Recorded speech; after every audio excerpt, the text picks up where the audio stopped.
Viewers আসসালামু আলাইকুম। গুপ্তবিদ্যা সন্ধান ইউটিউব চ্যানেলে সবাইকে সুস্বাগতম। তো আজকে আপনাদের মাঝে ৩-৪টা তদবির দেব।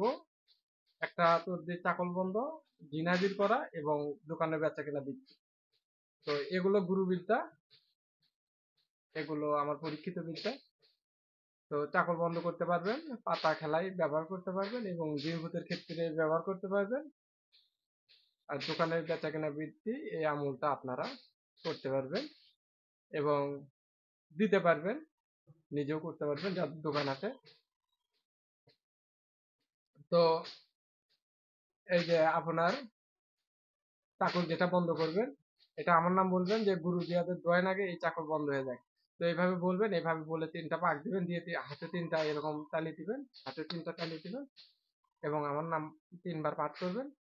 গুরু জিহাদের দোয়ায় নাগে এই চাকর বন্ধ হয়ে যায়। তো এভাবে আপনারা বলবেন, তো আল্লাহর রহমতে চাকর বন্ধ হয়ে যাবে।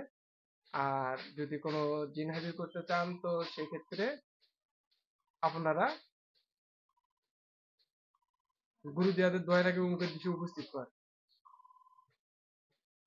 তো যখন আপনারা এটা পাঠ করতে থাকবেন তখন দেখবেন যে জিন হাজির হয়ে গেছে।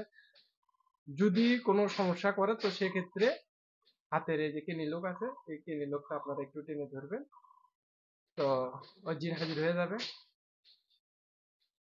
আর তৃতীয় বিষয় যেটা, এটা হলো দোকানের বেচা কেনা বৃদ্ধি। এটা দোকানের বেচা কেনা বৃদ্ধি এবং দোকানে সবসময় কাস্টমার লেগে থাকবে, দোকানে বেচা কেনা বৃদ্ধি হবে, ব্যবসায় উন্নতি এবং সফলতা লাভ করবে। তো অনেকের ক্ষেত্রে এটা প্রযোজ্য হবে না, দেখা যায় যে অনেকের দোকান নষ্ট করে দিছে, অথবা অনেকের দোকানে অনেকে নষ্ট করে দেয় ইচ্ছা করে, জাদু কিরায় করে নষ্ট করে দেয়। তো তাদের ক্ষেত্রে এটা প্রযোজ্য হবে না। তো তাদের দোকানকে আগে ওই জাদু বান কাটাতে হবে, অথবা যদি ওষুধ পোতা থাকে তো সেগুলো তুলতে হবে। তো তৃতীয় তদবির যেটা, এটা হচ্ছে ইয়া হাইয়ু ইয়া কাইয়ুম। এটা পাঠ করবেন, এটা পাঠ করে আল্লাহর কাছে দোয়া করবেন যে আল্লাহ আমার দোকানে তুমি বেচাকেনা বৃদ্ধি করে দাও। এটা 100-এ আপনার কাজে কাজে আসবে। আর যদি কাউকে যদি দোকানে বেচাকেনা বৃদ্ধির জন্য যদি দিতে চান, তবে সেক্ষেত্রে ইয়া হাইয়ু ইয়া কাইয়ুম এই তদবিরটা লিখে ওই যে টাকার যে বাক্স আছে, যে বাক্সে টাকা রাখে, ওই বাক্সে আপনারা রাখতে পারেন। তো আল্লাহর রহমতে বেচাকেনা বৃদ্ধি হবে।